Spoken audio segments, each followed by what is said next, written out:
Rebellions are built on hope.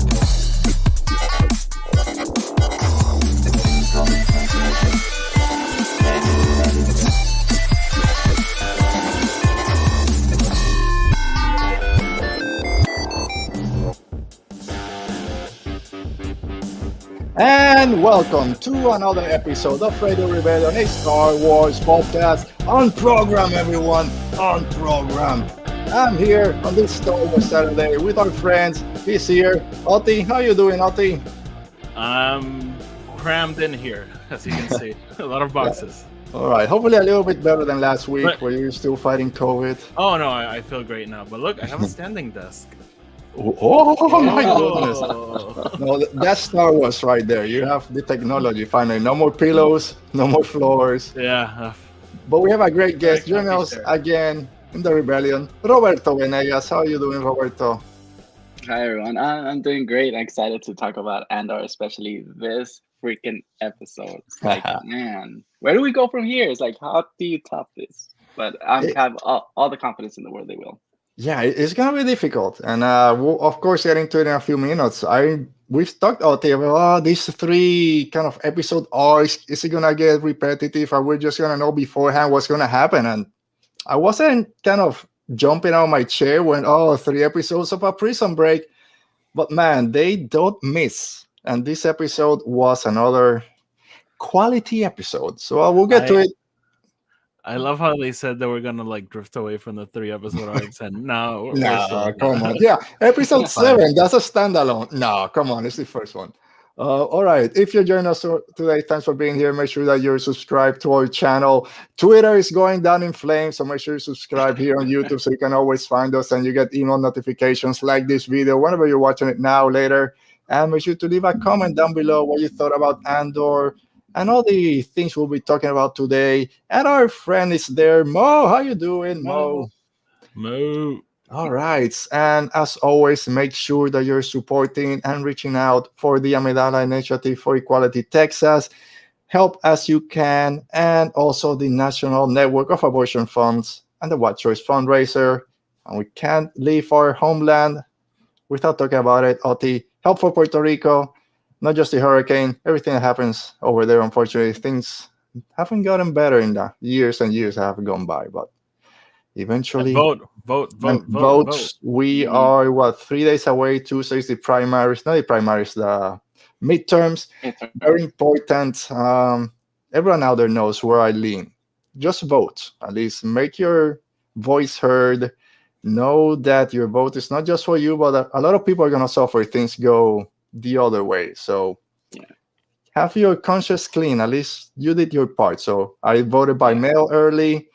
If not, go there, do it in person on Tuesday.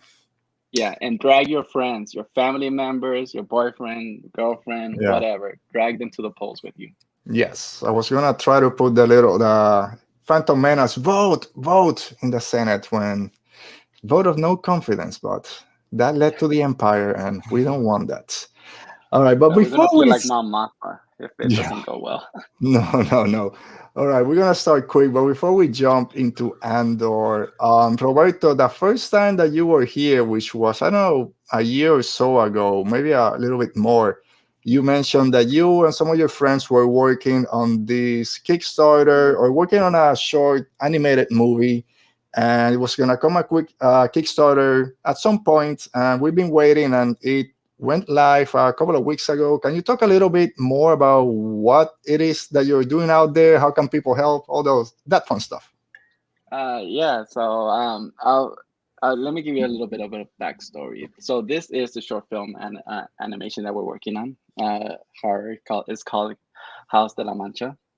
And this is a project that we've been working on for over 10 years. I think I worked on it for 9 years, but it's 10 years in the making. And this is just a bunch of artists wanting to make something, And this was this time where, Hollywood was still Hollywood and not being so inclusive and all that. So we just wanted to start, make something. And during the whole pandemic fiasco, some people decided to start a studio and try to work and making this actual movie, this actual short film to life.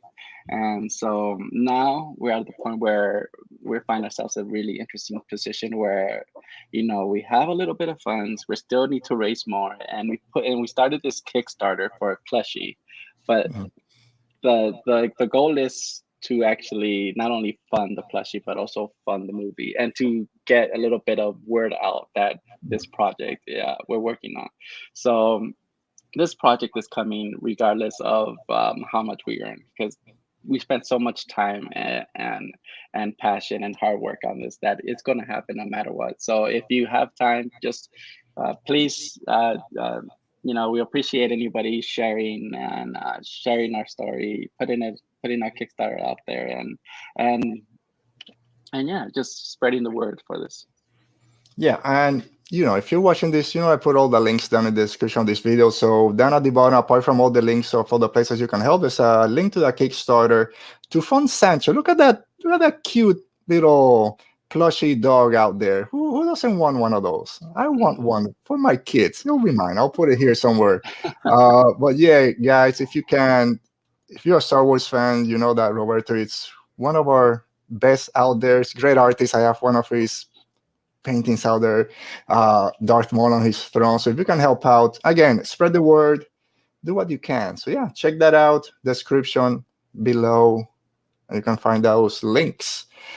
All right, Oti, Roberto, if you guys are ready, I'm ready. Let's talk Star Wars and the Andor Files. I've been in this fight since I was 6 years old. Has he?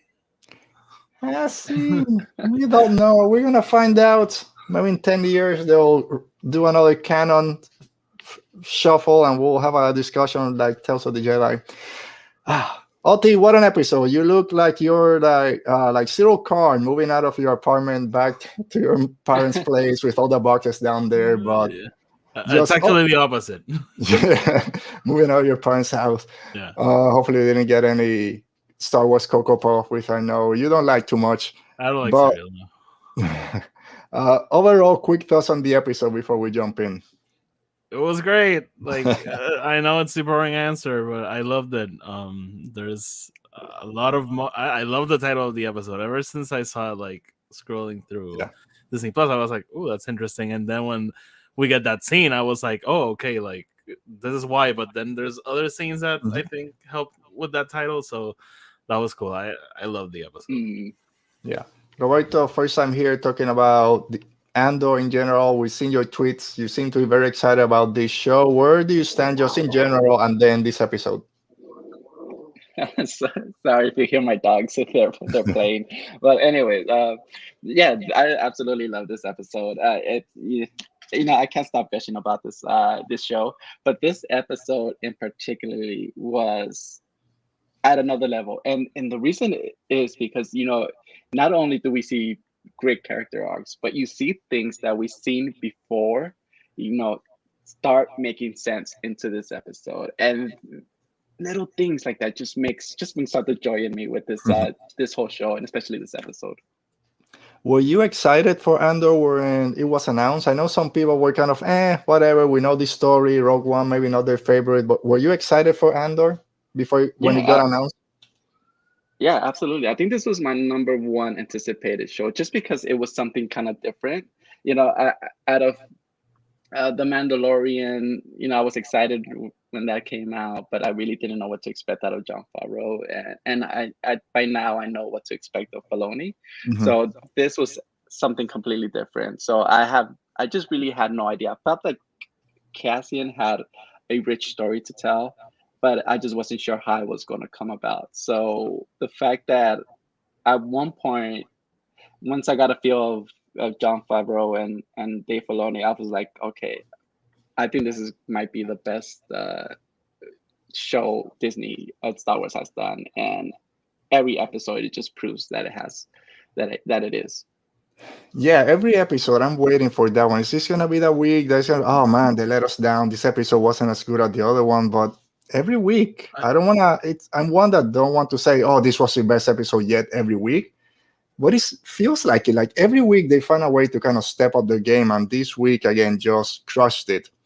And you mentioned we didn't know what to expect. And I also have said here 20 times that it was my most anticipated show because I wanted to see the difference between the Empire and the Rebellion at that point, how the Empire kind of was taking over, or not taking over, kind of dominating and control the whole galaxy. And we're seeing that, but on a different version that I didn't expect, especially for Cassian Andor, which even when they said, oh yeah, this is not the guy you meet in Rogue One, he still hasn't figured it out. Oh, that's gonna be like 2 or 3 episodes, I thought, and then he'll jump into the rebellion. We're 9 episodes in, and he still has he doesn't want anything to do with the rebellion at this point.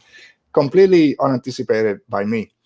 But let's start there, Oti. Let's start with the ISB and just how incredibly evil they are at this point, because we're used to, and I know it's bad, they destroy Alderaan. They just kill a whole planet, billions of people. But we don't see it, right? It's a planet explode or something happened off screen. And we see Darth Vader and the Emperor do all these horrible things and talking. But seeing like regular people, mid-level managers, basically at this point with Dedra and some of those guys, just straight up planning on a board meeting on a Tuesday afternoon. Yeah, let's just kill a pilot and put him back on a ship, and we'll make it look like an incident. Who cares? We'll just kill someone. It's like, how evil can you be that you're dressed in your tuxedos or whatever, and you're planning a murder and nobody cares?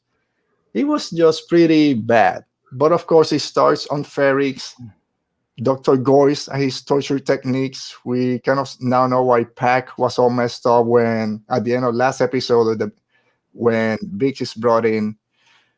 But Oti, learning that the Empire just genocide, just massacred the whole civilization, recorded their screams, and then used them to torture the people. And even the Empire, the Imperials that were kind of compiling all these screams just went nuts. They were just huddled under a bridge or something. This just take that level of hatred or how evil the Empire is in your eyes? I mean, I think so. I think the show has done a great job at doing that. Like you mentioned, I talked about this in the Galactic podcast with Lauren and Andrea, how this show has made the Empire's cruelty so visceral. Mm-hmm. It's no longer, because as you mentioned, it's always these big things that are very hard for you to wrap your head around it, like blowing up a planet or maybe destroying a complete city. Like, yeah, it's big, but we don't see the impact of that. Mm-hmm. per se. Like we never see the impact of the destruction of Alderaan, maybe in books with Leia and how that affected her, but we've never seen it in this scale. And in this show, we're seeing like the day-to-day effect of the Empire and how they disrupt Ferrix, how they're making these prisoners' lives just miserable. And you know, with that thing of the scream, that was horrible. Like, yeah, you're listening to children dying. But it's also it's funny because this show has been very grounded and people have been like praising it for that, but it's also like, yeah, the sound of this species is gonna be mental torture. Mm-hmm. So it's also like very pulpy and very fantasy in that sense. Yeah. Like that, it's kind of Harry Potter with the, I don't know if you guys remember the plants in Harry Potter that they have a screech that they like torture you. So it's kind of like that. But again, they're terrible. They have no value for life whatsoever. You're just a number, and we'll use you until it's inconvenient, and then we'll dispose you like if you were just like a can or something. Yeah, and you mentioned it last week that it's difficult for us as fans saying, oh yes, this was a great episode, when this last 2 episodes have been so depressing. And I loved it. But it was so hard to kind of go through it. Roberto, for you, is it the same that now the Empire's brutality seems even worse? Because we hear when Dedra is telling Dr. Goyce to go ahead and do his thing, the other guy that had brought Pac in the day before, he goes to Dedra, hey, can I hang him just so people know not to mess with us? And she's like, yeah, whatever, do what you want. I got my own stuff going on. Oh, yes, great. I'm just going to hang someone. For nothing, for just being there. That's evil. That's worse than Alderaan blow up. Yeah, I know, billions of people, but I don't know. This just sounds worse because things like this can happen. Like Oti said, wrapping my head around someone exploding a planet, yeah, that's fantasy. Someone murdering someone else just to show a point, that can happen and has happened in real life. Yeah, So I've been smiling when you guys were talking because I absolutely am loving the ISB, and I'm loving because what they've done is give us a different perspective of the Yeah. ISB. Before we thought the Empire is these bumbling idiots that mess up, but now we see that this group of people that actually know what they're doing and Mhm. actually work well together. And you see that in the beginning. You see that in the beginning of the show when uh Dedra is explaining everything to Bix. Yep. She knows everything, and that is scary because you see that she is methodical. She knows what she's doing.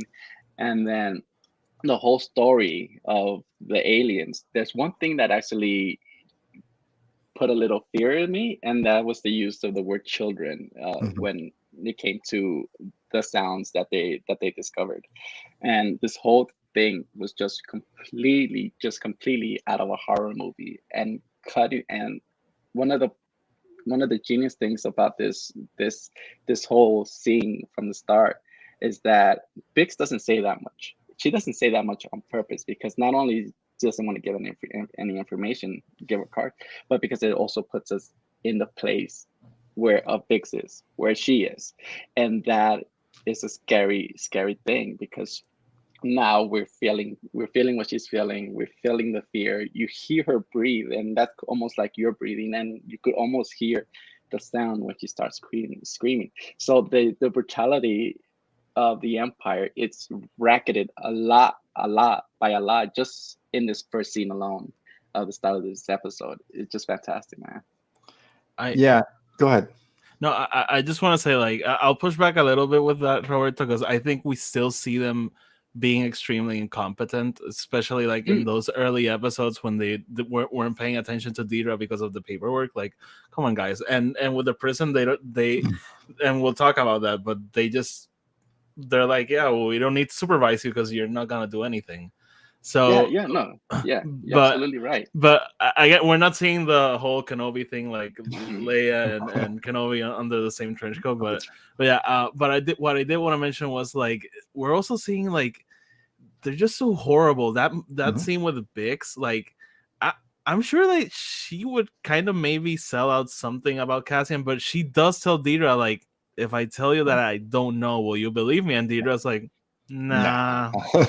And it's, I mean, I think Dedra kind of does believe her, but she's like, I'm just gonna like push you until you blow up like a zit. Like, Wait, Yeah. can we it's I just I love can we talk everything about about that scene. Like Roberto said, and because every time we see these type of scenes on TV shows or movie, oh, I'm gonna break you, and the person that's when our heroes are under interrogation, they never break. They're able to get out, and I'm like, here we go. She's gonna be able to hold off and not say anything. But when she starts going down the list of everything that Pac said, we know he met with this person or with this woman that recruited him because the planet, his position in trading was good. He was recruited by this guy, and you've met him 6 times, and you're the only one that goes up the tower. You're there for hours, like listing every single thing that she knows is true. She's not lying. She's like, oh crap. But yeah, when she says, "Oh, you're not even gonna believe me," and she's like, nah, I just want to torture you to make sure that what you're telling me is the truth. Because when I go back to my bosses, I don't want to be that bumbling imperial that we're used to. I'm going to be able to give them correct information. Nick is here. Nick in the house. Thanks for joining us, Nick. Oh, and Scary, Scuttlebutt is here. Ro, thanks for being here. Yeah, watching the replay. Hit that like button. All you guys watching, whenever you can. can Go can we take a ahead. minute to just to give praise to Denise how good she is as Deidre in that role, Mhm. because one of the things that I love about her performance and love that this show does is that they let the characters have their monologue, their crazy speeches, and Deidre's character is just fantastic. What the actress did when you see her, she makes little facial tics Mhm. that tells you that she enjoys what she's doing and that she's fully confident in about what's going to happen. Her performance throughout this whole season is one that I absolutely love. Yeah, I mean, Nicole Gow, I think is her name is. I might be kind of missing the names, but I love Dedra. I love her since the first episode when we say, and she's evil, and I say she's the worst, but I love her, and it's the acting from the actress. It's just great in this role. For me, if there's like one actor in the show that should be considered for an award, it's her. Like she's outstanding, truly. Yeah, man, and she's so bad, she's so evil, but I don't care. I'll go down over the cliff with her. I mean, but sometimes that's the kind of roles that gets you awards. Like, yeah, for example, like for me in House of the Dragon, the two main contenders are Otto and Allison because they're horrible and they sell that role so perfectly. Dude, I hate Otto, but he's so good. He's so good. Insane. I hate him. Insane. Oh, and Viserys, but that's for another reason. Yeah. Oh, Viserys, we miss you. But we'll keep going with the ISB before jumping to Andor and the prison. We're gonna spend most time there, but then we meet Syril again with his mom, who's just pissed at him for just being here. I give you 2 meals a day, even if they're Cocoa Puff blue ones, and all you do is kind of chastise me. He's, oh, you're looking at my secret box, and then she only perks up when he says that, oh, I got a promotion. That's the only thing she cares about. And I love that she goes and just pours him a little bit more cereal. Oh, you deserve it. You finally got another job. You get a little bit more, a second helping of cereal. And he's like, crap. They're horrible. She's horrible. Like, you just get why Syril is how he is and why he has a fascination with the Empire, because she's treating him like shit until he tells her he got a promotion. He's like, oh, yeah social status. Here you go. Like, ma'am, what the hell? Yeah. Oh, man. Yeah. Just slurping his cereal. He's like, I don't want to hear this. So the cereal, is that like one?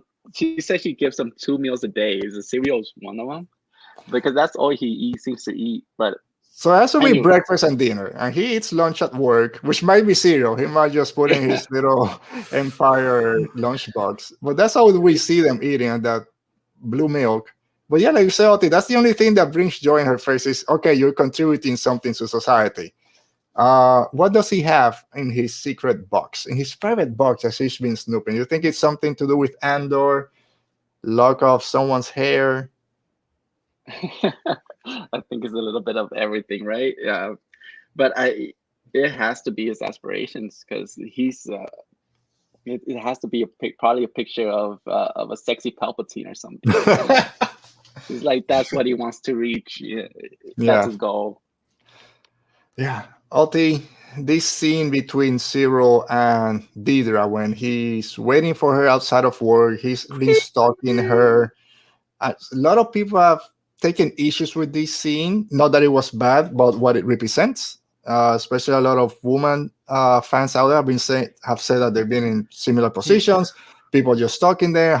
And then also the progression of Syril going from maybe he's losing it up here and becoming radicalized to a point where he says, oh, I thought my life had no meaning till I met you, and he keeps escalating. What were your thoughts on this scene? He was so creepy, and seeing how he's distorting what happened in his mind when he's like, oh, when you came to talk to me, she's like, we didn't go to talk to you, we were interrogating you. Like, what the hell? So he's basically like, yeah, I went on a date with this girl, and oh, she goes to another school. So so very creepy, and just him putting all that weight on her. Like, I even got vibes that he was like, yeah, if it wasn't for you, I would have maybe killed myself or something. And just like, and a lot of people do that. Like a lot of guys I know have done that, and it's creepy, and maybe some people take issue with that, but some people need to see this, and some people need to see this and feel uncomfortable with it. Like maybe you're not the person that needs to feel uncomfortable with it, but some guys really, really do, and some girls too. Some girls do this also, but so it was creepy. It was very, very creepy. Yeah, we said here, it's probably every week, especially the past 3 or 4 episodes, how real world examples you can take from what they're showing on Andor, saying, it's pretty literal what they're doing. And this might be another case of this guy, loner, single family home, where his parents kind of treat her down, loses his job, and then just going up and up to, unfortunately, we see here with people doing mass shootings and all that stuff. Is he going that path? Wouldn't put it past these type of writers, because that's what they've been great at so far. And by the way, thanks to those scenes with his mom, we get why he's this way. It doesn't excuse it. It doesn't excuse that behavior, but we get it. And again, the show has done a great job in doing that. It's creepy, but great. Yeah, everything you guys said, but the scene is so necessary when you put it in context of what's going on, because sometimes success is a thin line, and you kind of and they're kind of both two sides of the same coin. They have this passion that drives them, but one is successful, the other one isn't. And Syril sees Dedra as everything he wants to be in life, and Dedra, at the end of that conversation, she looks at Syril like with these horrible eyes, this horrible look in her face, because she realizes that she's one mistake away from being Syril. Like she's playing in this world of men, where she's making enemies because of the noise she's making, of the people that she's challenging that are probably above her, and nobody and you could see the Empire kind of nobody liking her for that reason, that she's making headway where others aren't. So she's probably has her target on her back. So she sees herself that if she makes one mistake, if she makes one horrible mistake, she's going to be in this position. So you see that dichotomy of these two characters that are driven by the same thing, going in opposite directions. Yeah, I'll come back to it. I have a question for you guys before we finish up with the ISB. And I joke when that scene happened, that, maybe there is something there romantically. Obviously not. No, but there was. Don't hate me. I still ship them. I do. And I understand. I ship them. I know what people say. I've been saying this shouldn't be a ship after that scene because of, again, how real this can hit to some people. But at the same time, it's Star Wars. I don't ship people too often. Let me have this one. I know. I really see her taking advantage of him, honestly. So I'm Seeing gonna how she is. Yeah, we'll get to it. I want to ask you guys, but there was a scene when he grabs her arm and she looks at him like, "I can have you arrested for that." I'm like, "Ooh, I would too. Arrest me, because I don't know." But then they walk into the ISB, or she walks into the ISB, telling him, "Don't come back here, or you're gonna be in trouble." What's he saying? Syril bringing Dedra home to his mom. Oh man! Yikes! They just gang out with him. Yeah, I think he would be an entire episode. Yeah, she'll kick Syril out and adopt Dedra. "This is my daughter. This is what I want. So why can't you be like her?" Yeah, she's too good for you. Would love her. Uncle Harlow. Uncle Harlow is a cat or something. So they walk into the ISB, or maybe it wasn't at that point, but yeah, they went to the ISB and she goes step by step, like you said, Roberto. She's nailing down everything that Big said, connecting Andor to what happened on Aldani, connecting him to Biggs, and we're there. We're almost there. We just need some resources, and I'll get them. But let's just talk real quick about, they got this pilot that was from Anton Krieger's group. He was going to Kafrene, so a little nod there to Rogue One. But the week before, Saw Gerrera said, "I don't want anything to do with Anton Krieger. He doesn't know what he's doing." And now one of his guys has gone missing. And this is where also I got, okay, the Empire is truly evil.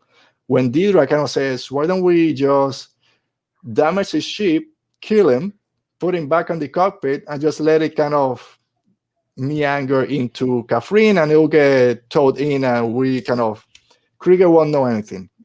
That's when I said, "Oh man, this freaking Empire is evil as hell."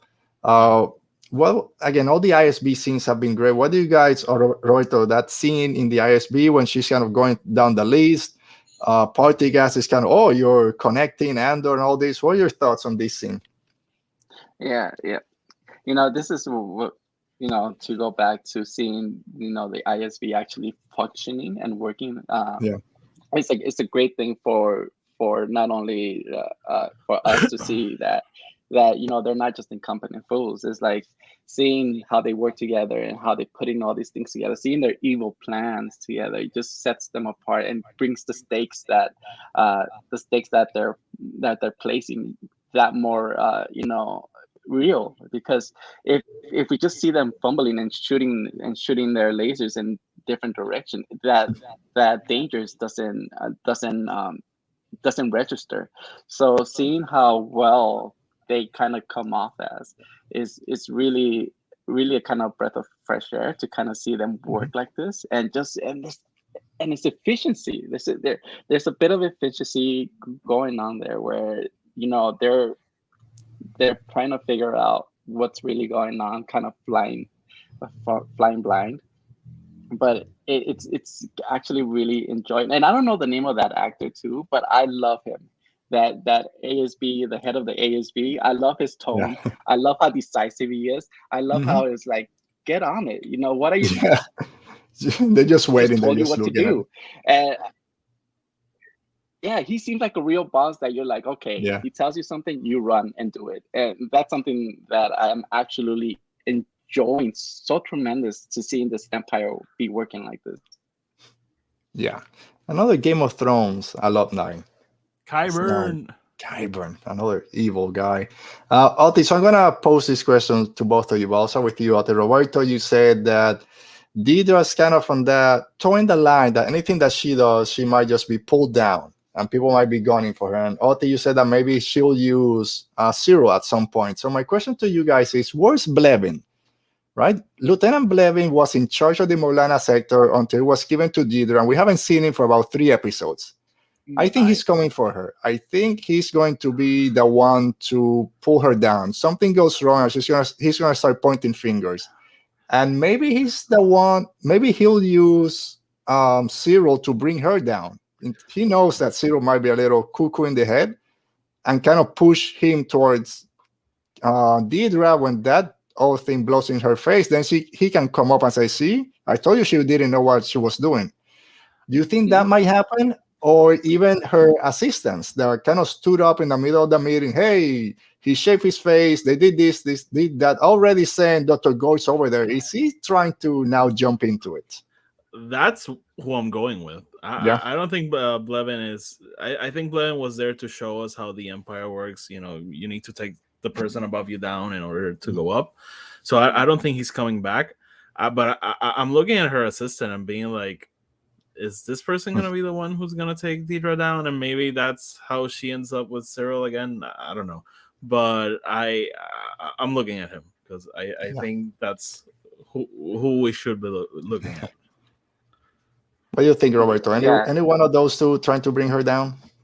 It has to be him. There's no question. The way she kind of schooled him in front of the boss kind of is a little bit of a it's something that stinks to him. I would imagine, but I'm surprised that we haven't seen more of him.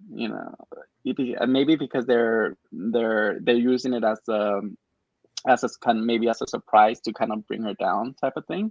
But yeah, I'm surprised that we haven't seen much more of him, and I wouldn't be surprised that what you just said, using Syril as a way to get to Andor first, because who else knows Andor besides him? He's the only person that has been close enough to Cassian that he could recognize him, that he knows where he's been. It's like no other person has that information, and it's a little bit of a mistake on Dedra not to use Syril more.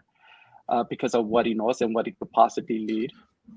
But yeah, I could see completely those two guys teaming up on Dedra just to prove a point, because Syril is looking for a way to move up. He's not happy where he is. I don't care if he got a promotion. He doesn't want to be there. He wants to be where the ISB is, So watching the episode, I was with you, I thought, this guy, I've known those people. I worked in offices long enough as a supervisor and then as a manager, where those people below you, they just want to move up by bringing you down.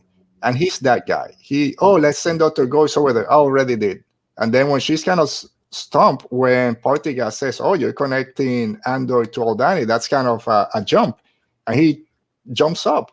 Oh, he was clean shaven, and that's kind of matches that description of the Aldani Raiders, blah, blah, blah. This, maybe he's doing something. But when I then go back to Blevin is a few episodes ago when she got the Aldani sector, the Morlana sector. Partygas told her, "Good job, watch your back." And I don't think these writers will just throw that line and forget about it. I think that's coming back to bite her at some point, and that's why I kind of lean a little bit to Blevin. The second she makes a mistake, someone, whether Yeah. it's Blevin or her assistant, someone's gonna be like, "Ah!" You know, the Alright. assistant looks a little bit like Tarkin. There's one Does he? scene where I was like, man, he looks like a young Tarkin. He's kind of skinny. I can't remember right now what he looks like. It's ISB, though, just some white pasty guys. ISB white dude. Yeah. All right, so let's jump from there to the prison. That's where most of the... I miss you, Lauren, by the way. I know you learned this, and he's busy with the Death Star. Playing Candy Crush. I'm listening. No, yeah, I'm listening. Oh crap! I gotta buy something. I'm too late.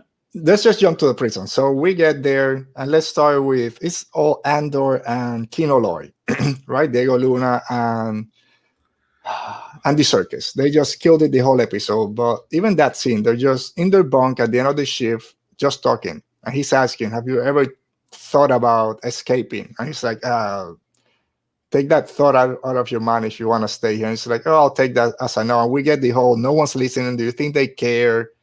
And goes back to those first couple of episodes when he told whatever his face was, Luthen, to steal from the Empire, it's easy. They don't expect that someone like me is going to get there. They're fat, happy, content, whatever. It's the same thing, right?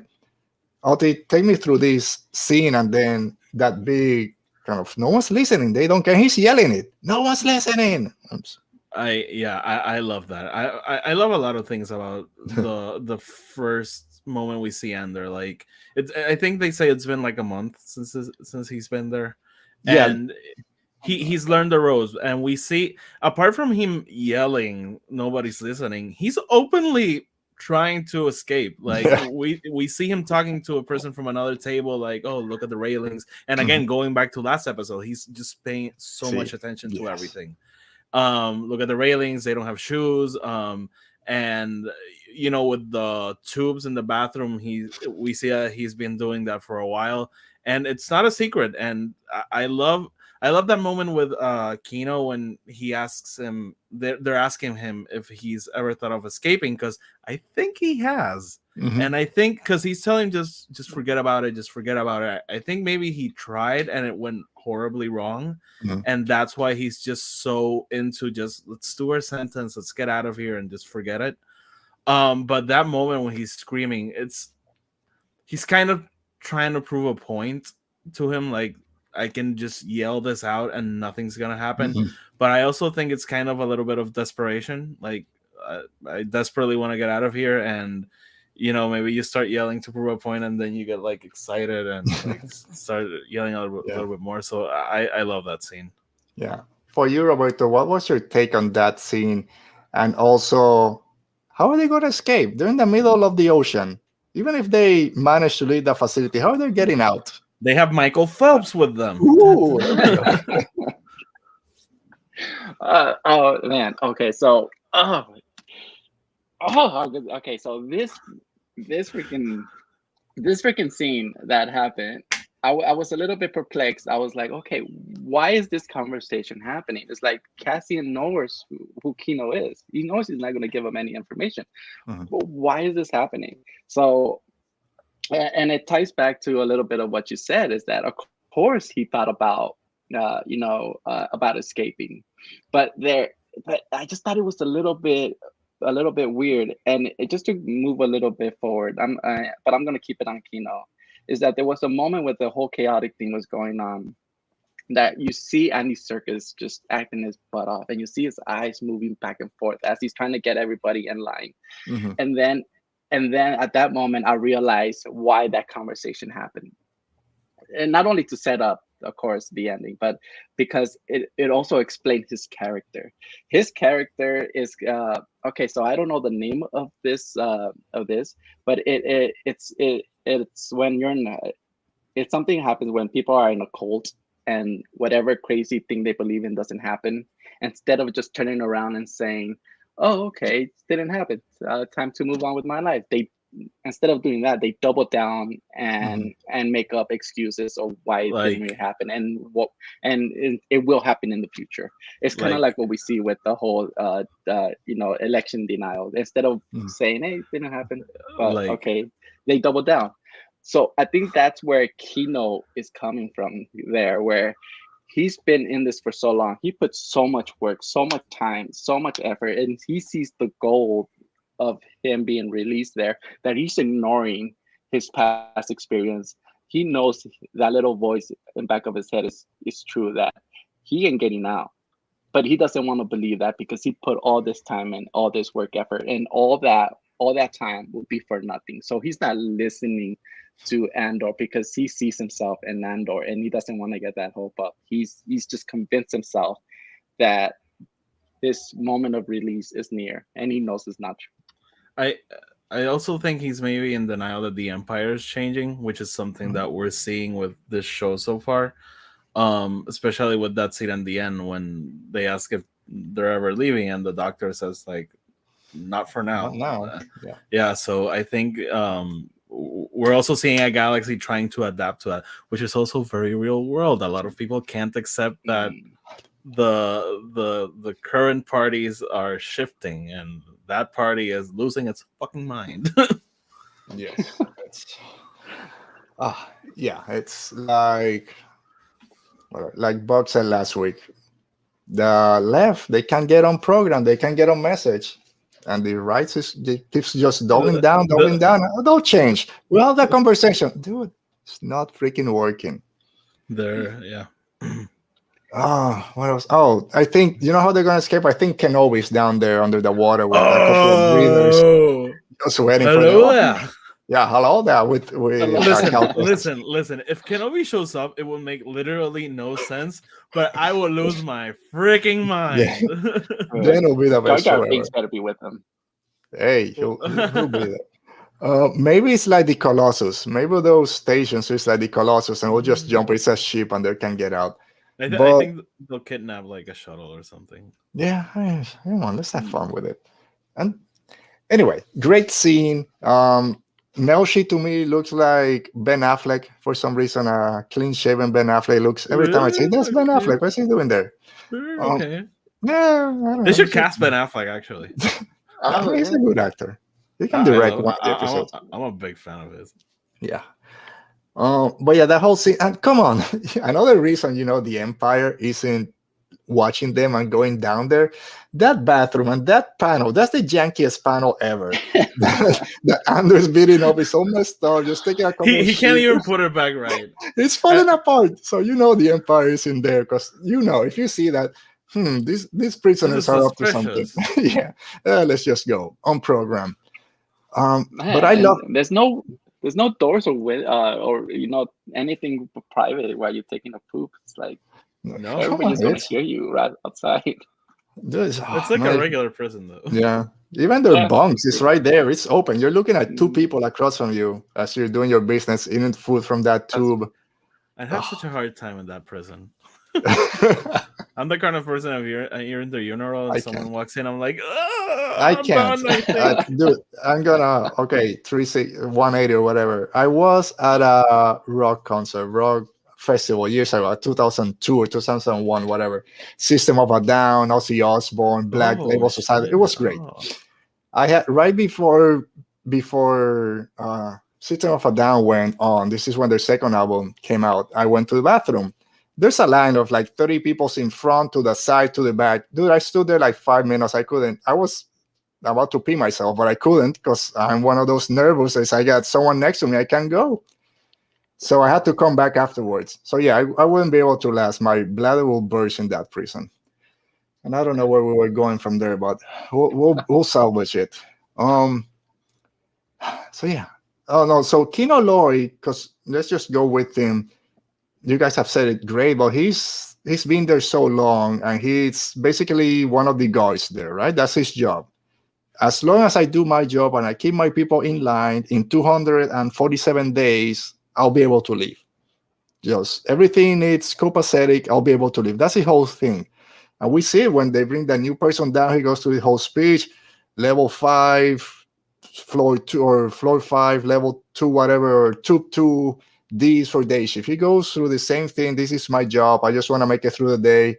When the other guy, Olaf, almost chucks it down, he says, okay, we just got to make you through another 45 days and you'll be out of here. That's the whole thing. But when Crab goes down on level 2, something's wrong in level 2, like you said, Roberto. He's trying to calm everyone down and he's freaking out because he can't. Something is happening. And then we start seeing that shift that he's not in control. And when he learns at the end, no one's getting out. And they bring this prisoner to serve as a doctor because he's not a guard. They're using these prisoners as labor. Surprise, right? And then he basically just gives him a humane euthanasia. He just killed poor Olaf there because we're not going to treat you. We could because it's Star Wars. I'm sure there's some drug or something, medicine for strokes. It doesn't matter. I'm just going to give you, he's better than us now. No, control your person. No one's leaving after what happened. And then we get how many people on his level, how many guys, never more than 12. Oti, did you expect Kino to not turn, but kind of be now on Andor's side, trying to, all right, this happens and we're not getting out. We have to take matters into our own hands. So I don't think I was like necessarily expecting it, but I think at the beginning of the episode we kind of see like a sweetness to him that we hadn't seen before. You know, there's that scene he's at the table. He's like, guys, come on, you guys can win this. And then when Olaf has his thing, he's like, yo, come on, he's almost out. Like, let's help him. So I think they actually prepared that perfectly well, but that scene that's why you get an actor like Andy Serkis, and I'm so glad people are seeing him because he's an actor that people don't really think about, and he's just sensational. Him as Alfred was great. So just seeing that shift in him and having that realization, like that moment he goes like, we're not getting out of here, aren't we? And he's like, not for now. Just perfect. And as we were mentioning, like that just fist bumping moment at the end, like I mean, you know, I've almost every episode I come here and I say the only thing I didn't like about Andor is the way that it ends. It always ends kind of, it doesn't make sense, but this was a perfect ending. Roberto, we go from a clerical error basically that the Empire, which we've been praising, goes back to their bumbling ways because they moved someone from, oh yeah, your time is up, and they put him back on a different floor and everyone kind of knew what was happening, and then they just killed 100 people. Again, this whole episode is showing how evil. Go ahead, Oti. Question, do you guys see it as a clerical error? I think the way I see it, I think they're purposely moving people around and telling them, hey, if they find out about this, we're killing all of you. And I think that's what happened in 2.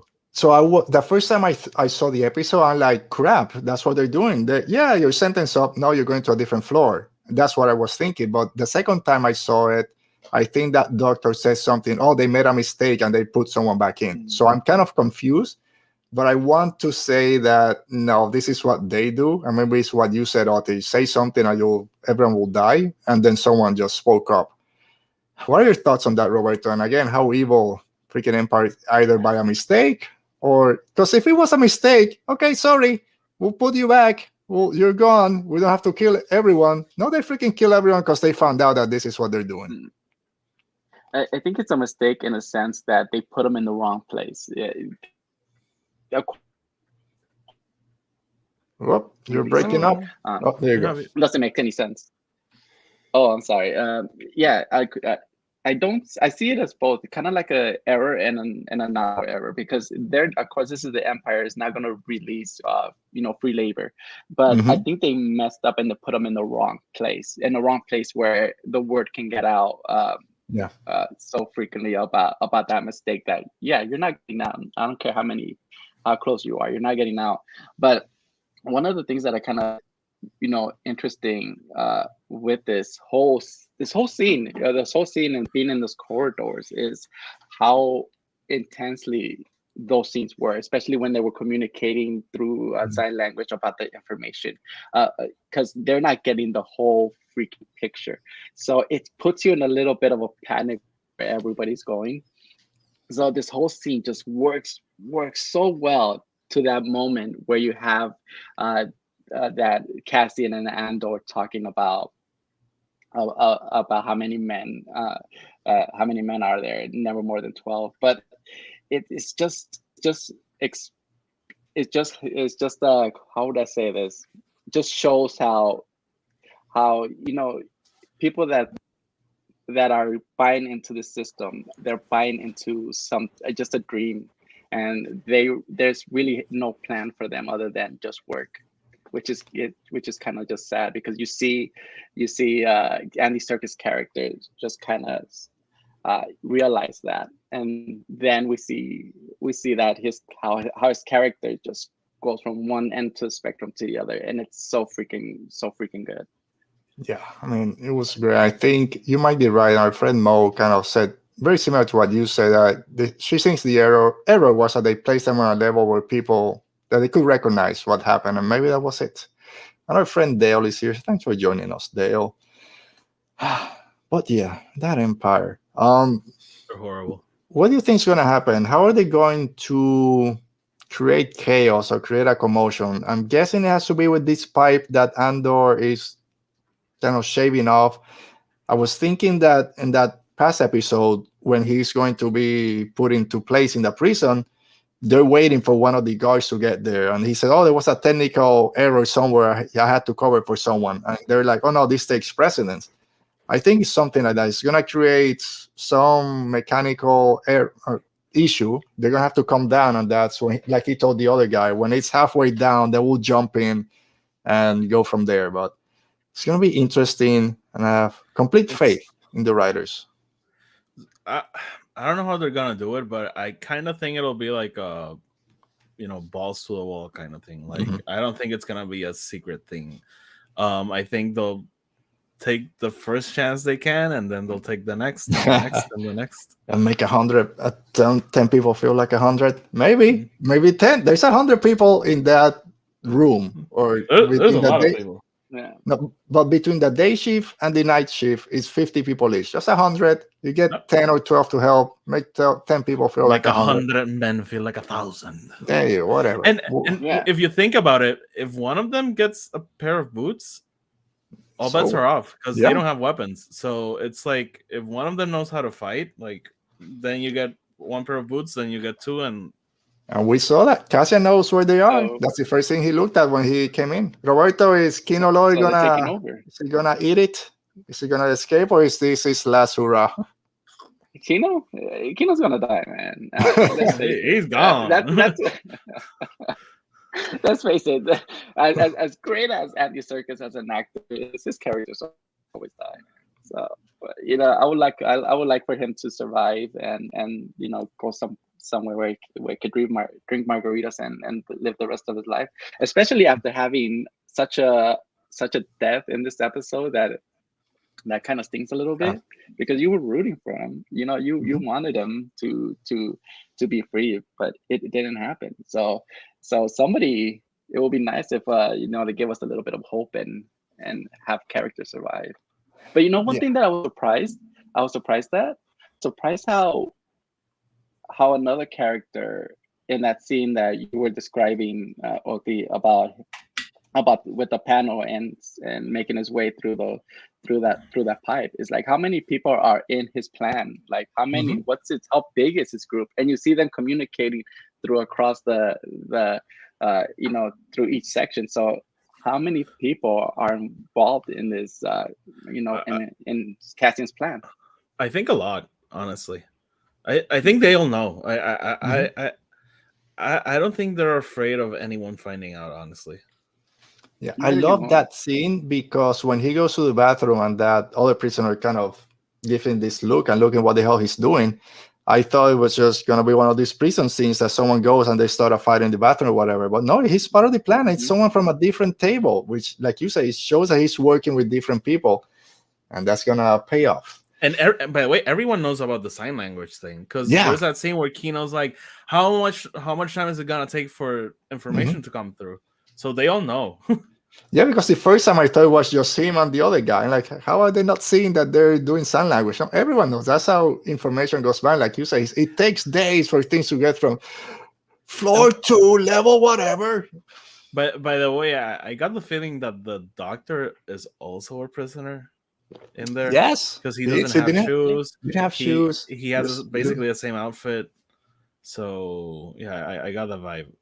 Yeah, I mean, You I didn't said even it look 5 at the minutes guard. ago, You but just like, you know. Sorry, what did you say, Roberto? oh yeah, that the doctor doesn't even let the guard when he's talking to him. It's Yeah. because he's afraid of him. Mm-hmm. Yeah, man, one more episode to see how they escape. All right, and we go from the prison to another prison, the marriage kind, I guess, at least for Mon Mothma and Perrin, the freaking Perrin. Perrin. So, but we saw it the Senate. We've been talking, Oti, we want the Senate, we want Senate scenes, and we've seen again and again how empty the Senate chamber is at this point, But how people don't care. It's a little bit differently from last time. There's people. There are more people, but they didn't care. They were all shutting off their lights. I think I heard what she said or something. There's a lot of it reminded me of the British Parliament, you know, how they just scream. But I think I heard someone say like what she said. Yeah, no one said, what is she proposing? It didn't go that far. There were boos though. There were boos, and someone said, long live the empire or something, long live the emperor. Oh, God. But anyway, she's defeated. No one cares about what she's trying to do. She's still trying to fight the right way, or at least kind of give the impression that she's trying to fight the right way. But no, your cousin came to visit. She's waiting for you. Roberto, you have any inclination that Vel was going to be Mon Mothma's cousin? Hell no, man. That was you know what? That was a complete surprise. And this is one of the things that I felt that I love this show for, is because that scene could have felt flat in his face. You know, this character being related to Mon Mothma was kind of like a what type of moment, but you see it. You see in it that this moment is being paid off from previous scenes. You scenes where she was with Luthen and she wasn't confident. Scenes where she was about to repair down this wall, but she had this moment of fear of her getting herself ready. And you think, oh, this is just a character moment, a really good character moment. But no, it's paid off, and it is, but it's also being paid off even more here because this is who she is. And this is the direction the choice that she's making to fight. So she's not used to this world, which we all thought she was. We thought this is who she was, but no, this is who she was. So it's interesting to see how they're tying it together, how they're paying off things that happened in the past episodes to this episode. It's one that I really like. It's one that I absolutely love.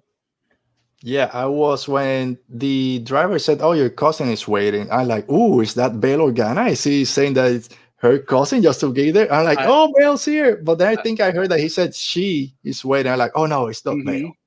I thought it was gonna be Leia, honestly. Oh no! Come on, I was that's thinking Bail. I mean, that would have been great. Oti, last week when we were talking about Vel and Cinta and the jab that Cinta took, oh, I'll play a rich girl trying to be. I love that how that comes back. Did we talk about that she might have been related to Mon Mothma? I know some people thought that Vel might have been related to Luthen. Actually, were you surprised about this? I thought she was related to Luthen. I think that still can be true. Maybe Luthen is Mothma's uncle. I don't know. Stepbrother from the second. I desperately want to know how her family got involved with Luthen, though. I think we'll get that, but I'm like anxious to know now. But no, I had no idea she was going to be related to Mothma. I did not have that on my bingo card. Yeah, and I love that when Mon Mothma goes, "What is he having you do, or what has he have you been doing?" And she's like, "Who?" Still, even with her own cousin playing, we don't talk about him. We don't mention him. It's Voldemort. Our second Harry Potter. But yeah, great scene. And we get again.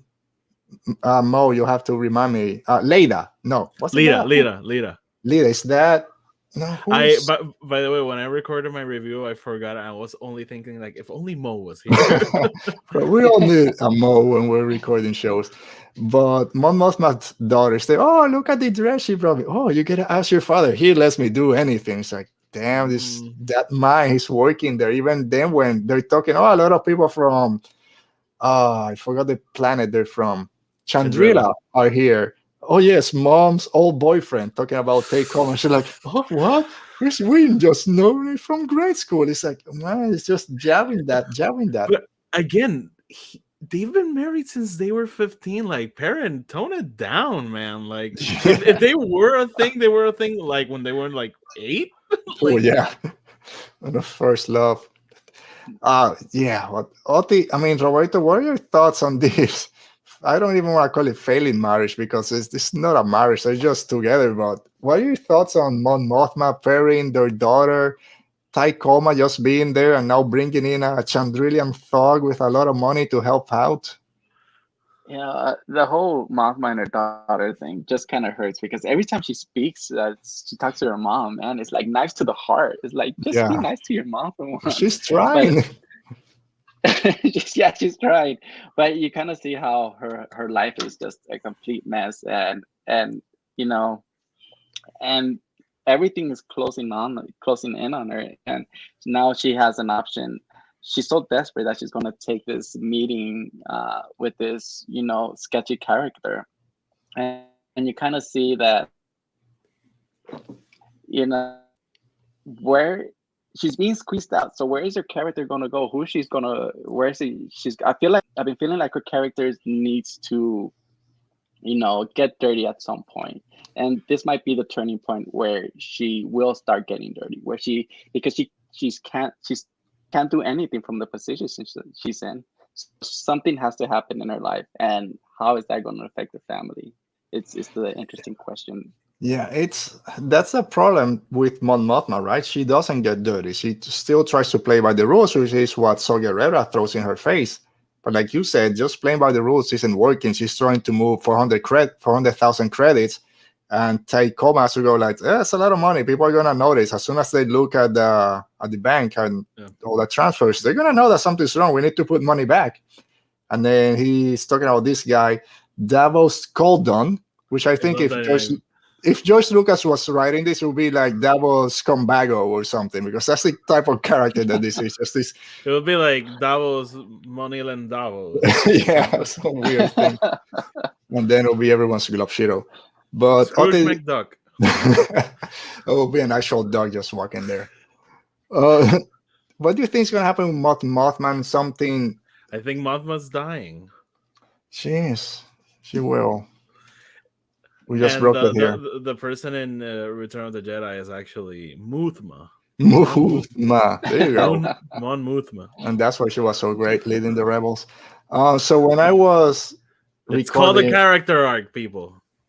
yes. So Roberto, you mentioned something of what's going to happen with her family. When I was talking to Lauren and Andrea yesterday, kind of Lauren brought that point that when we're on Rebels and Mon Mothma leaves Coruscant, she's by herself. Her family's not there. I understand the characters didn't exist at that point, but can it be that pairing kind of rats her out? We learned from previous episodes, she tells Tai Koma, don't trust pairing. And last week, Oti, with Buck here, we talked about how pairing was always following her. When she's talking to Tai Koma, he was always in the background, sending Lida over to see what's going on. Do you think that maybe pairing kind of learns what's going on, what Mon Mothma is behind, and rats her out to the Empire, and she has to leave her family behind? I'm dying to see if there's gonna be a confrontation, because I think it'll be like one of those. I don't know if you guys watch Sopranos, but one of those scenes between Tony and Carmela, which they're just like throwing shit at each other, and they're usually amazingly acted scenes. And I think Buck brought this up in the last episode, but I think there could be tension from his side, like, hey, you're saying that maybe I'm indifferent, maybe I'm cruel, but you've literally been alienating me and hiding things from me for years and years and years. So I'm dying to know how that relationship is gonna like explode, because I think it will. Oh yeah. Yeah, I think he's such a family is such an interesting dynamic, because I feel like he could go both ways. Yeah, he could rat out Mothma once he finds out, but he can also help her out, or at least in some sense, because they're both invested in their daughter. It's like, okay, so what is he gonna do if he gives her up? He's putting he could possibly put his whole family in danger, including his daughter. Or does he go with Mon Mothma and kind of realizes that, what, you do your thing and I'll be here taking care of my daughter. That's actually a possibility as well. Most likely, the way the story is going, it feels like he's gonna side with the Empire. But the way the show has been going, I wouldn't be surprised if he goes with Mon Mothma. Just not. He's not in the fight because he's taking care of his daughter. Do you imagine a redemption arc for Perrin? It would be awesome. It would be awesome. Great, because we're not waiting for it. Oh man, a redemption arc for Perrin just. I still think he's such a dick, but I still see it possible. And by the way, I love how disconnected he is from everything, and we see that when he goes to Vel and says, like, you can go get married and find yourself a husband. Like, it's just, unless you're not gone political. It's like, oh my goodness, pay attention, dude. I'm just gonna highlight this comment real quick from Nick. Perrin's a snitch. He has team energy. Maybe. Yeah, most likely that's what is going to happen, but we'll see. All right. Again, great acting, great writing, directing. Everyone so far has been great in this show. I have no idea where this is going next week. Oti, any final thoughts on this episode or anything we forgot to bring in? It was great. That's all I really can say. Like, I love that. Again, this show is not what I look for in Star Wars, but I just can't deny how good it is. Yes. And how effective it is at what it's setting out to do. Yeah. Roberto, any final thoughts? Yeah. I think we pretty much covered all. It's just, and like you said, just like after The Last Jedi, this episode just leaves you wondering what's going to happen in the next. How are they going to top each episode? But they always manage to bring a different perspective, a different view. So when I see characters, I'm like, okay, I don't know where you're going to take them. I don't know where they're going to go, but let's go along with the ride. Yeah. All right, I have two things. One of them is going to be controversial. I don't know if I'll say it. The first, I agree with Oti in terms of this is not what I come from Star Wars. And the one thing that I think is going to keep me, even though I'll say right now, this is the best produced Star Wars show so far. There's no denying that. I miss the feeling of hope that I love from Star Wars. And there's 9 episodes in, there's no hope in sight. And I'm missing that. And why are you laughing? No, I feel the same way. I was just thinking, I'm missing waking up and watching Kenobi. Yeah, and I said it again, talking to the Galactic podcast yesterday. I think at the end, Kenobi will be my favorite series between these two because I connect with those characters more. I connect with the story. And again, it's the story of hope in Star Wars, even though it kind of ends in a bad way between him and Anakin. But everything with Luke and with Leia at the end gives you that spirit of hope. I'm not getting that here. Maybe by the end of season 2. Again, but in terms of production, acting, writing, you can't deny that this show it's the best so far. No, it's truly an outstanding show, and I'll keep saying this is maybe not my cup of tea, but it's been just, and all the praise it's getting, and people saying it's the best Star Wars show. I don't agree, but there's a reason behind that because it's been great. I'll say this. I'll say this about hope. In House of Dragons, I felt that way throughout the whole show. It's like I'm missing characters that give me hope. But in the last 2 episodes, they gave me some good stuff that when it was over this past weekend, when we didn't have a show, I was like, damn, I'm missing the House of Dragons. So I'm guessing it'll probably take a similar route where by the end of the season, it'll give you that hope. Oh, yeah, for sure. Rebellions are built on hope. Andor's the first one to say that line. We'll get it. And this is my controversial take, and people will not agree with me, maybe. We talked a few weeks ago, I think I was here with Andres, and we talked about the music because the first 4 episodes, the soundtrack dropped. And I hadn't listened to it too much. I listened to it last week, and then I listened to the new one for the last 4 episodes this past week. I love the music in the show. You take the visuals away from it, this music to me is forgettable. I'm sorry. I listen to the whole soundtrack. It's like 50 songs and it only lasts 50 minutes. Like each song is like 55 seconds. Apart from the Morlana Niamos mix, everything is forgettable if you don't have the visuals. In the show, it works 100%. Just listening to his soundtrack, I listened to it once, that's enough. Sorry, that's my hot take on Nicolas Vitel's soundtrack. And I think we lost Otti because I think his picture is frozen. He looks happy. Oh, that's a good Yeah, he's happy. He just lost my take on it. All right, so hopefully Otti will be back at some point. There he goes. He'll be back soon. But before he gets here, we'll go and talk about something else that's not Star Wars. In a new segment, we've been doing it for over a month, A World Between Fandoms.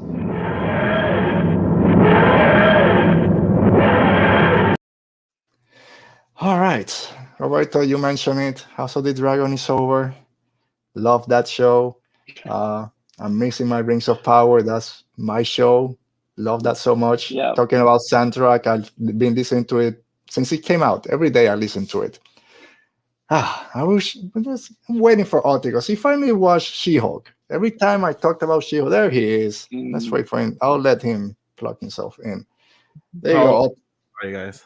You hated my take on the Andor soundtrack so much that you had to leave? I actually didn't finish hearing it. Sorry. All right, what did fine. you say about the soundtrack? No, we jump. We're now in a war within fun. I want to talk about the soundtrack because I saw a tweet from Austin from Star Wars Editor that I totally identify with. That he says something like he hates the Andor track because he desperately wants to hum it, but he can't stop playing it in his head.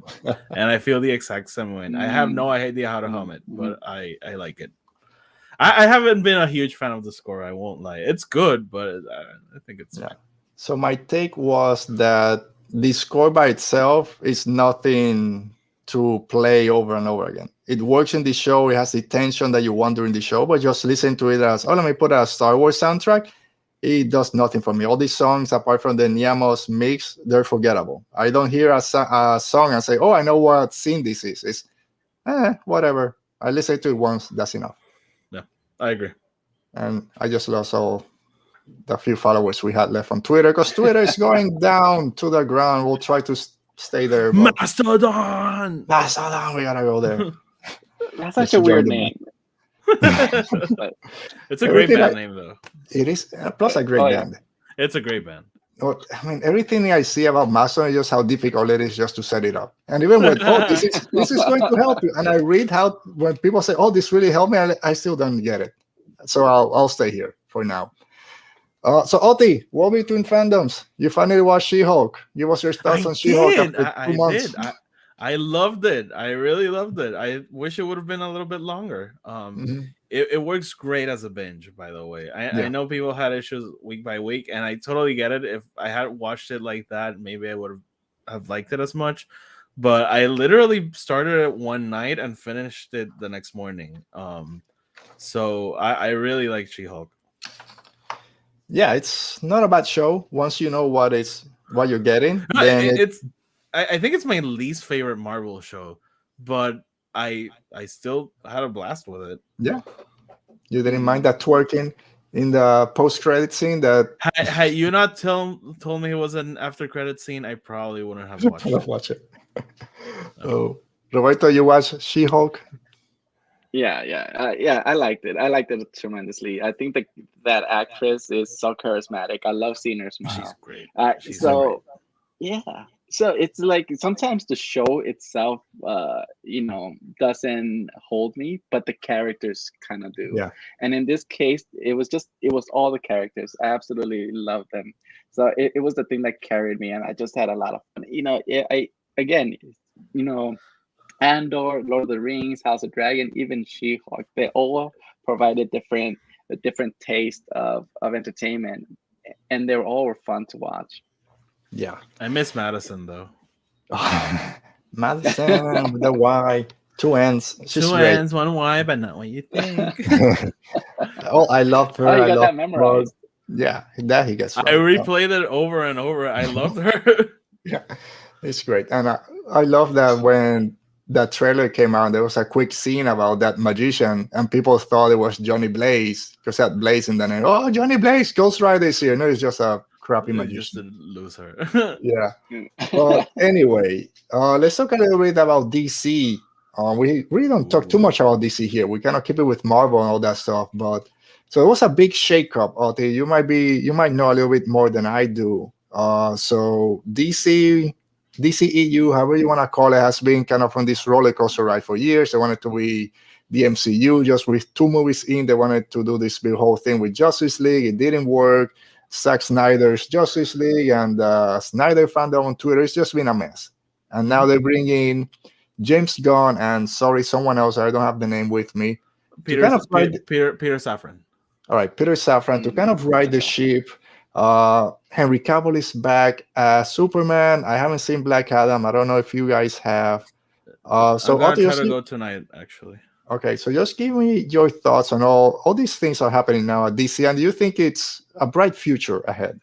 I do. I actually do. I don't think James Gunn takes this job that's basically going to restrain him as a director and as a storyteller, because he now, after the Guardians movies, he can't work with any other studio. He can only work for DC Studios. It makes sense. He's the CEO. So I don't think he makes this move if he doesn't have certainty that WWE is going to let him work his way. So, and it also, worth mentioning, DC is now its own independent studio. Before it was a division inside Warner Brothers. Now it's a subsidiary of Warner Brothers Discovery, but it's its own independent studio, which grants them a lot of liberty, kind of how Lucasfilm kind of works. Like they do their own thing, then they report to Chapek, Iger, whoever. So I'm excited. I think it's something they desperately needed, a little bit of independence from Warner Brothers, because I think that's been the nature of most of their problems. And if you don't like Snyder's vision, then that's a whole other thing. But I'm excited, man. I love James Gunn. I love his Guardians movies. He's a great producer. He likes to find talent, and maybe he doesn't produce the best movies, but he likes to find interesting talent and help them out. That movie Brightburn, which was like a horror take on Superman. I had a ton of fun with that movie. So he kind of likes to do those things. So I'm very interested to see who he brings into the fold and who's gonna do the next Superman thing or something. Yeah, I like the move because I think you bring someone like James Gunn, like you said, because he has a plan and he's gonna do right with the properties. But he's a fan, by the way. He's a big fan. But I'm not a huge fan of everything he's done. I love the first Guardians. I love that movie. Second one, meh, was okay. Suicide Squad, meh. I enjoyed it, but I didn't. I loved it. I liked it. I didn't fall off my seat. But I love Peacemaker. The first 3 episodes, I was like, this show isn't for me. This is for 18-year-old frat guys. After that, I loved it till the end. So I think for me, he's hit and miss. But I believe that he has an idea what he wants to do. And of course, bring back Henry Cavill. We lost him as the Witcher, unfortunately, because I love him in that role. But come on, he has to come back. Man of Steel is one of my favorite comic book movies. I know people don't like it too much or don't like his kind of version of Superman. I loved it. And I can't wait to see more of him. Roberto, are you a fan of some of the DC movies and everything that's going on with them now? Yeah. When they hired James Gunn, I thought it was a little bit weird, especially since he's kind of like known he's a director, he's a storyteller. So why would you want a position where you're going to be behind the desk and moving money and making tough That's true. decisions? It takes you away from what you love about film. But at the same time, when you think about his career, there's at one point where he was actually going to be the head of the Marvel Universe, directing, taking charge of the space, of the space of Marvel. Mm-hmm. So it kind of makes me think that maybe James Gunn wanted more for his career than just to make movies. So when you think about it, it's a good fit, and it's actually makes me really excited for DC and what they're going to do moving forward, which I'm not quite sure. Personally, I kind of would like them just to start all over from the beginning and move on from there. But I don't think they're going to do that. I think they're going to take we lose him forward, which is no. You're cutting in and out, Roberto. I don't know if you can hear us. Oh, I'm sorry. All right, there you go. I could hear you. Yeah, but I was just saying that it's exciting to see where he's going to take this DC universe. Yeah. All right, he's again in and out. Go out before. No, I wasn't gonna say anything. All right. I just give me Robert Pattinson and more Batman movies. I love the first Batman. I'm happy as long as they don't touch that project. Yeah. And the Joker 2 musical, I don't know. We'll see what happens with that one. I'm excited for it. I'm a big Lady Gaga fan, so I'm here for it. Yeah. I'll wait. I mean, you gonna play Harley Quinn or just a different character? I think she's Harley, right? No, yeah, I think she's Harley. Yeah, it's gonna be interesting. Again, you have for sure. Joaquin Phoenix as the Joker, which was great. Lady Gaga, even though it's not my type of music, I can appreciate her talent. She's a great singer, great actor. She's done great things. So, again, we'll wait to see what comes out of it. But I think DC now is finally, hopefully, on a right track. Yeah, so for everyone saying this is the best thing in the world, we still have to wait and see. Like, we haven't seen James Gunn in this huge role before, so yeah. I think he's earned the patience and confidence from the fans. So I'm optimistic more than anything, because this is so DC. Like, they always do like these horrible moves that everyone's like, come on, and all of a sudden they drop something that's like boom, and everyone's like, finally it's happening. Yeah, I mean, you're right. All right, so as we finish up, Roberto, we're 1 week or 6 days, I guess for Oti a little bit less, for Wakanda Forever, Black Panther 2, and Namor to show up. Are you excited, Roberto, for Black Panther 2? Are you going to go watch it as soon as it comes out?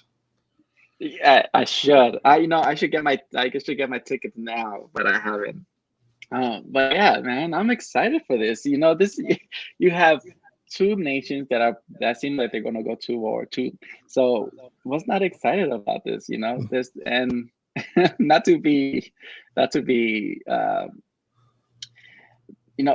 it's just the fact that there's two people, a bunch of color in this movie and not just predominantly white. It's something really exciting, especially for me to see a Mexican American or a Mexican actor, portray your culture and it's such a different, just a different thing. I'm excited. I'm a little nervous just because of this, just because I don't know, there's so many feelings that I don't know how to explain, but I'm really excited about this. Yeah, I mean, the first Black Panther movie just not came out of nowhere, but the reception for it was just tremendous for obvious reasons, a representation to the African American community, but just as a movie in itself, for me, I love that movie. It used to be my son's favorite one, and Black Panther was his favorite superhero. It just was something great. And now with Black Panther 2 coming out, you bring in now Namor, as you said, now representing the Mexican Hispanic heritage, is gonna now appeal to a different community, but it just looks so great. Apart from all the emotional things that are gonna happen at the beginning, I'm guessing just with the passing of Chadwick Boseman. But Oti, are you excited? You said you have early tickets to go watch it, hopefully on Yeah, Wednesday. I'm going on Wednesday night. I'm very excited to watch the movie. I was talking with Buck the other day. Black Panther isn't it's not even close to being my favorite Marvel movie. Like, it's the kind of movie that you watch, you understand the praise around it, but it doesn't really connect with me Mhm. that much. So, but the trailers for this one have looked like insane. So, Yeah. and I'm crossing my fingers that we get maybe Doctor Doom. Like, it would make sense in the universe and Mhm. Wakanda and Latvia. So, we'll see. But I'm very very excited. Yeah, I'm You know, excited the for.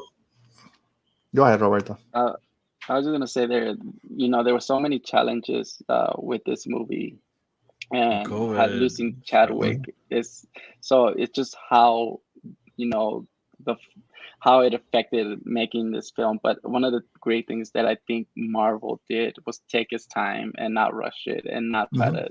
try to end up and pay it. And from what I hear, they're paying a lot of respects to the character and to Chadwick through that. So the fact that they took their time with everything, it's something that I think it's a big learning lesson for a lot of studios to do. Yeah, it's. I don't know how it's. I mean, we saw it in a sense with Rise of Skywalker, right? Unfortunately, passing of Carrie Fisher. How are you gonna move forward with this movie that you have planned? Some people wanted to recast. Some people were okay with what they did, and it's just I don't know how you come up with a balance of how to honor the character, honor the actors that play those parts, but still move the story forward. So they had a big challenge coming to them. And like you said, Roberto, so far some of the quick snippets of people have seen this movie have been very positive. So I hope that kind of shows for everyone. For myself, I'm not one to kind of feel that connected to actors when someone passes and people say, "Oh, this is affects them so deeply." But I'll say the passing chat with Boseman was the one that really affected me because we were similar age. I think he was 43 when he passed. I was 40. Colon cancer with guys of our age or my age are things that we need to start thinking about. So it's like it hit close. So it's Mm-hmm. just in that first trailer, I got very emotional. I just talking to my wife the other day. Oh, if we go to see it, it's like we're gonna be a puddle of tears. That's first 20 minutes or however, just trying to get through it. So I don't know when I'll see it. Hopefully, pretty early to release, but really looking forward to it. T'Challa forever. Yeah, that's it. Mhm. All right. So with that, we'll bring an end not just to our World Between Fandom, but to our show. Thanks to everyone for being here. Everyone in the chat, as always, great with all your comments and your thoughts on it. Thanks, Mo, as always, for helping us out when we forget names of characters. Roberto, let the people out there know where they can find you, anything else you're working on. And of course, don't forget to help out with the Kickstarter for House of La Mancha and the Sancho plushie. Thank you. You can find me on Instagram, Roberto double underscore draws, and Twitter, the Roberto one underscore draw. And I'm back to the life guide a little bit hectic. It still kind of is, but but it's calmed down a bit. So you'll be seeing a lot more art from me than you have in the past year, and also yeah, about the plushie. I just appreciate. I know it's a tough time with all the inflation and everything. So you know, just if anything, a share is more than enough. So just to get the word out, to make sure that to try and make a lot of people at least be aware of this, at least see it. That's a great gift in itself. So thank you, Alberto, for sharing this and sharing the Mhm. link, and I greatly appreciate it. Thank you already for just being awesome. Thank you for everything. Yeah, of course. And again, that link to the Kickstarter is down in the description of the video. You'll find the Roberto's page, or you look back through my history, I also tweet it out. And do it because I want to have that plushie with me. Oti, you're still on Twitter. You plan on staying. Where can people find you down there? Yeah, I'm planning on staying until they kick me out, like I do always. So Yeah. you can find me over at Twitter and Instagram. This is my handle at Epe Star Wars. So yeah, Yeah, That's it. I told people, I told the Galactic Podcast, you're going to too many places. You're not clearing it with me. You're going to Space Waffles, to the Galactic Podcast. People telling me, oh, he was here last week. And whoa. I didn't clear this. Why is he going to all these places? But yeah, same for me. I'm At too old least to be. I'm plugging Radio Rebellion at least. Thank you. And that's how I know, because they add me. But thank you. I've said on Twitter, I'm too old to learn a new one. I have Instagram and Twitter at Radio Rebel Pod. Just find me there. I don't know what else. If it goes down, then it will go down. And you can just watch the show, YouTube, every Saturday. You'll find us here at 5 p.m. So thank you, Roberto. Thank you, Oti. Thanks to everyone in the chat. As always, thanks for joining us. We'll be back next week with our friends. Lauren will be here, actually, and Andrew Geha from Outer Rim Reads will join us. Stay safe. Be safe. And may the force be with you. Get on program.